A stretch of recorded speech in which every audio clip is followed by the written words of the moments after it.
Planned Parenthood should absolutely be defunded. Can anyone guess whose quote this is? Well, this is Donald Trump's quote when addressing funding for Planned Parenthood and its available treatments. Just as Donald Trump does, many people in power think they have the right to take away women's reproductive rights. Now, I'm far from a feminist, but if I need birth control or an abortion, I would like to be able to choose whether I have one or not. So these people in power need to hear these three large reasons as to why women have to make their own decisions. But in order for there to be change, there has to be a moral opinion change in government as well as the people they represent. First, the need for a mother to have emotional stability must be made absolutely clear. In a 2006 study done by Eva Moher and her fellow researchers from the University of Heidelberg in Germany, there was a correlation made between emotional distress on mothers during pregnancy and the child's adolescent behavior, in which they demonstrated a tendency to be easily distressed in common situations. Secondly, the importance and common lack of social stability and support for these pregnant mothers must be stressed as well. It is a widely known fact that over half the pregnancies in the United States are unplanned, and with unplanned pregnancies, we see a lack of support as well. According to a 2006 study done by Sigrid Elsenbruck and his fellow researchers at the University of Duisburg-Essen in Germany, it was shown that mothers with little to no social support gave birth to children with average lowered birth weights. And in 2003, Dr. Antonides and colleagues at the St. Thomas Hospital in London showed that with a lower birth weight comes a high risk of developing diseases later in life. And thirdly, we see a need to stress the importance of a mother's financial stability. In a 2013 study where Kelly Musick and colleagues from Cornell, Stanford, and Southern California universities found that oftentimes there is a direct link to a low education level and unplanned pregnancies, which can also reflect their lower income level. In a 2018 study by Amanda Mitchell and Lisa Christian from The Ohio State University, they found that babies born to mothers who were under financial hardship had the lowest average birth weights of all other babies. Now, knowing that all these issues exist, I will propose some plausible solutions. First and foremost, all abortion bans must be lifted. On top of legalizing this option, providing free services to women who may make this decision can help, because some women may not be able to afford the procedure. When a woman does not have to worry about the legal implication nor the financial burden of the procedure, she will feel more comfortable in making the necessary decision for herself. Now I ask, what about contraception? Another possible solution would be for our government to provide more options to prevent pregnancy in the first place. Data collected by Dr. Kimberly Daniels and colleagues from the National Center of Health in the years 2011 to 2013, it was reported that under 4% of women who lacked either a GED or a high school diploma were using contraceptive methods. So not even 4% of these women had protection from any sort of pregnancy. And as stated earlier, these women of a lower education background are more likely to lack proper financial support.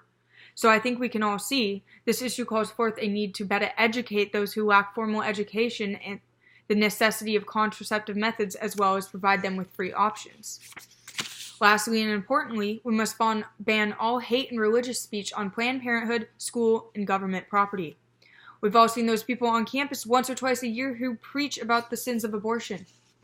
This sort of speech is seen on all platforms, especially where young girls are present who are more impressionable than one may know.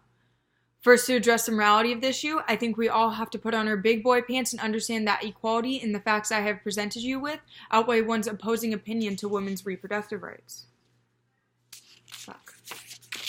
In a poll from the years 1995 to 2019, conducted by the Pew Research Center, we can see that 77% of Christian church-affiliated individuals think that abortion should be illegal. With this, we see the issue of what God would think, and to that I say, God created us and gave us the free will we deserve, and that should never be taken away from women. The last controversy I will address is the one of alternate options. In 2014, BBC officially posted that some believe that it is not a matter of giving women the right to abortion, it is a matter of giving them the proper financial support they need after the fact. This argument fails to address the mother's want for the child. If the child was unwanted in the first place, there is no doubt problematic psychological effects will take their toll on the child.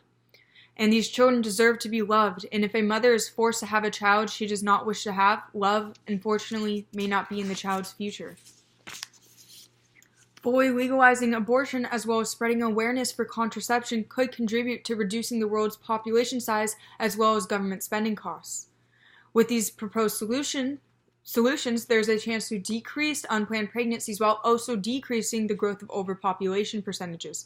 We would also be able to reduce the risk of most instabilities amongst women and children.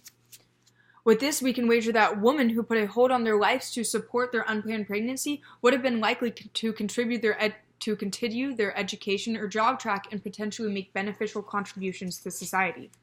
In 2010, the CDC reported that $21 billion in medical bills was spent directly on women and children of unplanned pregnancies. Putting more money into promoting better access and education regarding birth control, the weight of unplanned pregnancies on health care could be greatly reduced. Also, remembering that many unplanned pregnancies result in low birth weight, leading to future health problems. Preventing these pregnancies would also save our healthcare budget from supporting the costs of these future issues. Also, in 2004, we found that half the women who experienced an unplanned pregnancy put their child up for adoption. Many of these children would be placed into foster care, and according to Dr. Nicholas Zill from the adoption counselor, more than $9 billion a year is spent on supporting the foster care system. Also, according to the Juvenile Law Center, youth put in the foster care system are 2.5 times more likely to end up in the justice system where even more tax dollars go. From all this, we see that unplanned pregnancies lead to large amounts of government spending. The action that must be taken regarding these issues to make our people aware of how much this is costing them. We traditionally aim to attack government officials instead of the people they represent. While targeting them as an audience for these issues is important, the more effective approach is to educate the public who believe that abortion and contraception is wrong. In order to accomplish this, a non-aggressive and non-violent stance must be taken. Many of those fighting for women's reproductive rights are feminists who are far too aggressive, as well as the issue is made personal. This is an ineffective way to fight for rights. We must accept that humans are naturally stubborn and selfish. So we have to present our solutions such that they benefit almost everyone financially, because soon enough, personal gain can outweigh one's so-called moral obligation. Thank you.